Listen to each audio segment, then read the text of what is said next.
You're watching CT25 with Eric Parker, sponsored by Johnson Brunetti. Welcome back. For sure, one of the hottest books of the summer is written by a Connecticut native, a former high school English teacher, and a UConn professor, also author. Wally Lamb has been read by millions. His very first book, She's Come Undone, became an Oprah's book club selection back in the early 90s, as did his second book, I Know This Much Is True. His newest novel, The River is Waiting, is just out, and it's the newest Oprah's book club pick. We are delighted to have Wally Lamb join us on the program. Wally, thank you so much. We just had Luann Rice on in the last segment, and she said, I told her I saw her right when she finished your book, and she was literally trembling. What's the feedback you get as an author? And do you want the feedback from the readers, or do you just put it out into the world and say, here, now you have it? Yeah, it's the latter, actually. When I'm writing a book, it's mine. And then when I send it out, it's not mine anymore. It's the readers. And so I'm very happy to, let them decide what it means to them and whether it was worth it to them to read it. And yeah, it's a matter of relinquishing control, I guess. Well, tell me about this story. There are some, to say it's got some heavy topics in it would be an understatement. And it begins, and, Right. and you've talked about this, so I'm not giving any spoilers away to anyone, but it sort of the theme that runs throughout is it begins with this back over accident. And you said that was what motivated you to begin this story, a young child backed over by a car. And then it sort of spirals the family's life from there. How did you come up with that topic, and what do you do once you think of that topic? Well, I read about it in the newspaper, and it was shocking to me.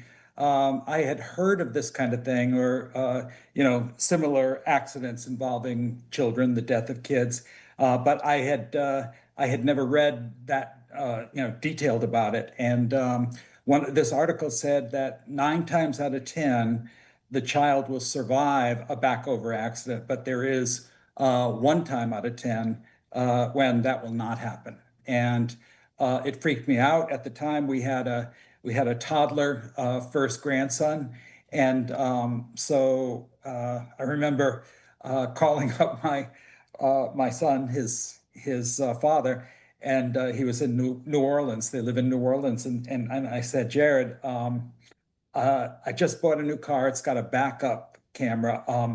Fly up here if you can, and I'll give you the keys to the car, and you can drive it back. I'll just get another car. That's how freaked out I was.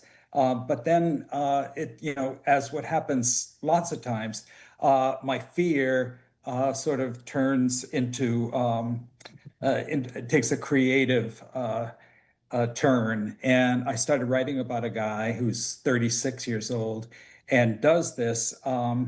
A terrible tragedy, but there's a complication because he's been laid off from his job, and he's the father of 2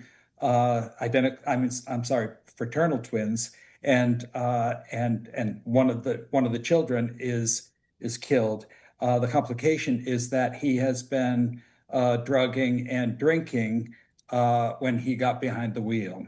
So it goes from there to his conviction and the 3 years that he spends in prison. Well, and certainly it is touching, and I read that section about the back over accident, thought the same thing. I remember reading stories like that on the news when I was anchoring every morning, having a young child at the time, and those would get me the same way. What did you draw on? Because we've talked on our show about your experience with inmates in Connecticut prisons, in a women's prison, doing writing programs. How much did you draw on that experience? Because the prison content is very detailed and in many ways very dark. Yeah, well, I was at that volunteer position teaching writing at York, the women's prison in Connecticut, and I had 20 years of listening to the women talk about their experiences, both before they went to prison and then what happened to them, after they were incarcerated.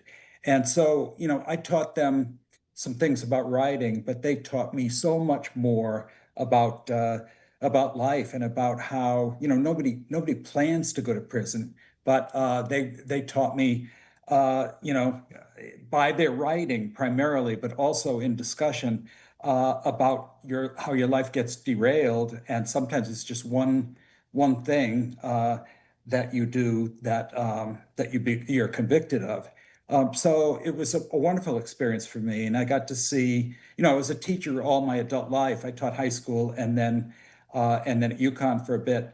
But I had never worked with students who are so eager to get it right and to invest in revision. So we had a writers group, and they began to trust, first of all, me, and then they began to trust one another. So it's this sort of oasis of safety where they could unleash their secrets that they had been keeping.